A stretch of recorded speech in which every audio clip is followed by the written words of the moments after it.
It has been confirmed that an internee in the, I think, Gulu High Court has been arrested for allegedly publishing cases which were slapped on Bobi Wine.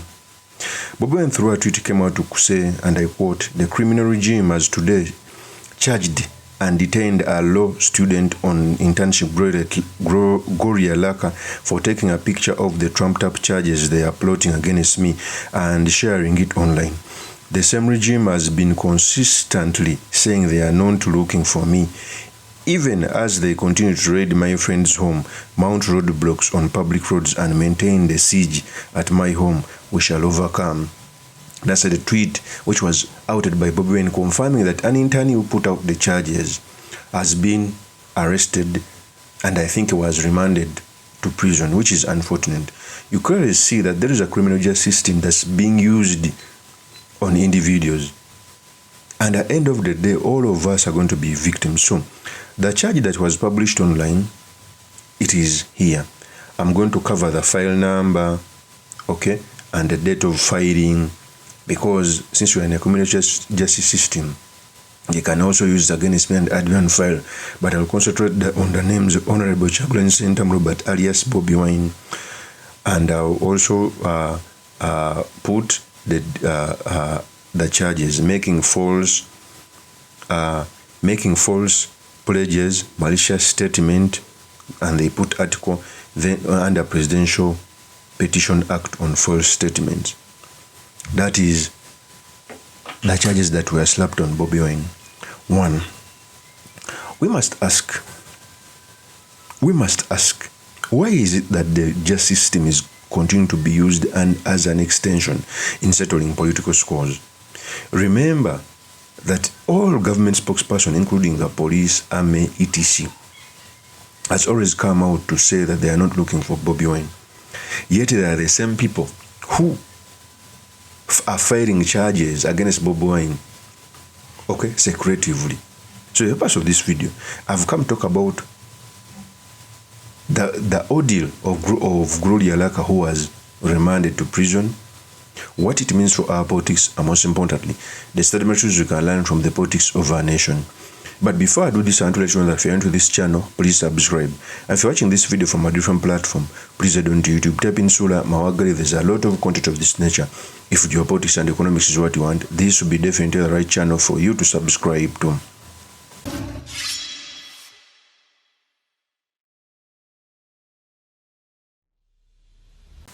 So, one of the weaknesses of General Kaguta Museveni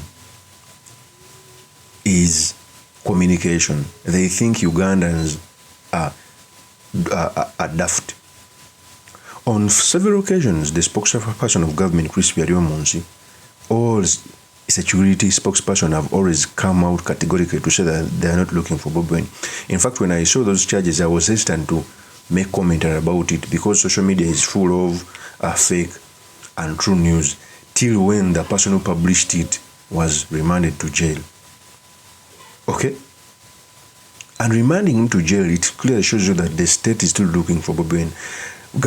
Very many government propagandists have always come out to say that the government knows where Bobi Wine is, they're not looking for him. Trust me, the government was in panic mode. You cannot be with your senior citizen when you don't know where he is. It was a modus operandi that each and every election, every presidential candidate who was a front runner, they trailed him for more than a year. For Bobi Wine, he didn't give them a chance. Remember, Chris Mirriam has ever come out to speak about this. In fact, Chris Mirriam has ever said this. Still with the issue of Honorable Robert Kyagulanyi, yeah, you've been giving explanations about his whereabouts, and I've listened keenly. I heard you the other day at the media center and also heard you in Parliament today. You actually said you know where he is, but you're not interested in him. And so many people are saying, where is Robert Kyagulanyi? He's not at his home. He has just been a presidential candidate. What could be going on? What is the side of your story as government? Well, at the risk of repeating myself, because I've been speaking about this subject for the last few days, is that the Honorable Robert Kyagulanyi lawfully contested for the position of President of Uganda. And he merged the runners-up. He was second to President MUSEVENI, with a reasonable percentage of about 24% of the national vote. And we commend him for putting up a good job. He didn't win. Now, out of his own volition, he chooses to go into hiding. There were unfortunate reports from his wife that security agencies attacked her. I saw the narrative on social media and so forth. And it would also be wrong because Babi Kyagulanyi, in my view, has not committed a crime being a wife to the Honorable Robert Kyagulanyi Bobi Wine. I asked for a report, I have not got it yet, but from analysis of what she was saying, there was a sense of politicking and exaggeration. That's my own assessment, where she was saying she has been manhandled and injured, but although I haven't physically examined her, but I could not see the injuries, at least from the footage. So she also seems to be sensationalizing whatever could have happened. But I have condemned publicly assault. If I thought she was assaulted, it would be wrong. Why assault her? And our soldiers, our security officers should also act lawfully and decently in whatever operations they carry out. So, Honorable Kyagulanyi is not wanted by the state. I don't know how many times I've said this. Is that so? Well, do you want me to address what I said when I'm naked? I'm trying to compare your account and his account, because he says on the night he escaped from his home, security forces entered his premises and he had received prior information from his sources within the security that he was going to be armed, and therefore he chose to escape. Well, that is his version. Which means that probably that is his version, and I'm giving you the version of government that he is not wanted. There are no charges being preferred against him as of now. If he came back from wherever he is, he would freely join his family and be at home. As of now? As long as he does not commit or go into criminal activity, there should be no reason why anybody would want him. So, that is the position. Why he's hiding, he has his own personal reasons. There are things I'm hearing, but I don't want to say them on air. But, you know, Honorable Kyagulanyi, on a lighter note, he's a dramatist. You know, politicians also like news. By him hiding, he keeps in the news now. A government minister is discussing him on radio. Maybe if he had remained home, he wouldn't make news. So, there is more to drama than real threats that anybody is threatening him. Do you think if government was interested in arresting him, it would be difficult to get him? If he can call Al Jazeera and hold a physical interview, you think Al Jazeera can know where he is and the government cannot know where he is? We have not picked him because we are not interested in him, because he has committed no crime. So you know where Honorable Kyagulanyi is? Yes. Is he inside the country or outside the country? I think he's interested in keeping his hideouts unknown. So let me help him by not saying he's here. But why do I get a feeling you do not know where he is? And it's going to be a mouse and cat game. We're not looking for him. No. Mouse and cat game means the mouse is trying to catch the cat is trying to catch the mouse. It's not the case here. Here you have a mouse sitting somewhere and a cat somewhere, and they are not interested in each other. Although the cat can see where the mouse is, but the cat is satisfied. It has already eaten. It what to eat. So, I think he's just trying to create a story and so forth that he keeps in the news. But he can hide as long as he wants. When he gets tired, he will come back home and just be at home. You know, your explanation is a little bit strange if you compare with the facts that are on the ground. Which facts are on the ground? For instance, the presence of security at his home. You can't access Honorable Kyagulanyi's house without permission from security. And that is a pointer to some people. Why do you want to access it when he's not there? That is a pointer to some people that you're actually looking for him. No, Honorable Kyagulanyi is not at his home. Why would you want to go to his home?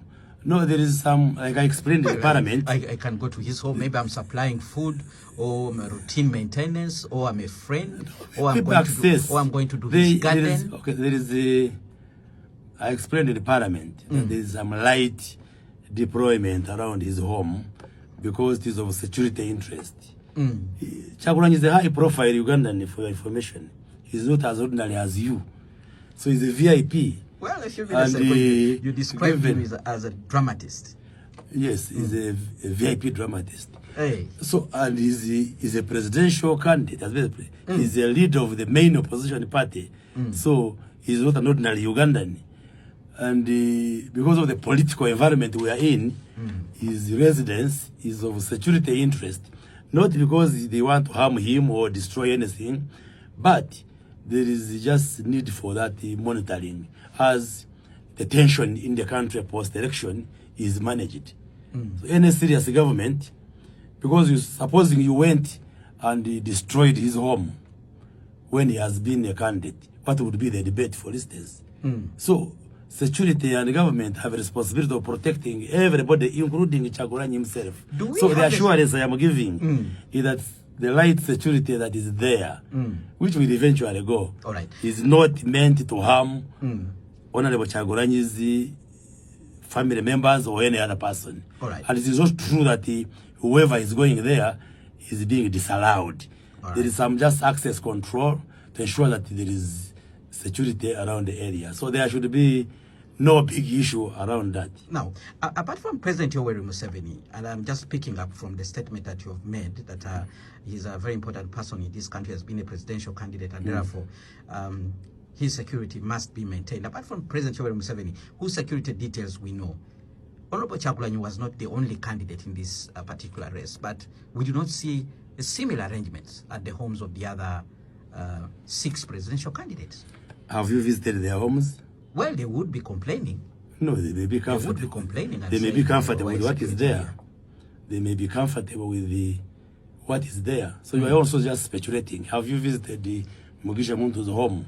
Do you want to confirm that there are similar deployments, light deployments at their homes? They are secured. First of all, as presidential candidates, they had security. And definitely the state is interested in them being secure. So are you saying they are naked, they don't have any security today? Well, probably not. But of course, the Honorable Kyagulanyi is, like I said, is maverick. That is Chris Mirriam.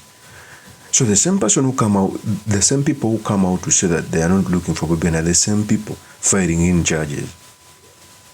Because they think that settling political scores must jail everyone. Kizza Besigye is in jail. They think that they must subjugate everyone. And the buck stops with the Chief Justice, the new Chief Justice Flavian Njeiza. We cannot continue using our judiciary, the third arm of government, as an extension to fight politics, as an extension to settle political scores. One of the signs that we are a stupid nation is where a person who stands up for president and is a big contender, okay, the state thinks that he's supposed to be in jail. Even the dictators General Museveni talked about, like Idi Amin. Okay, Idi Amin, there are some people who were killed, some were imprisoned. Obote never jailed his competitors. It is the truth.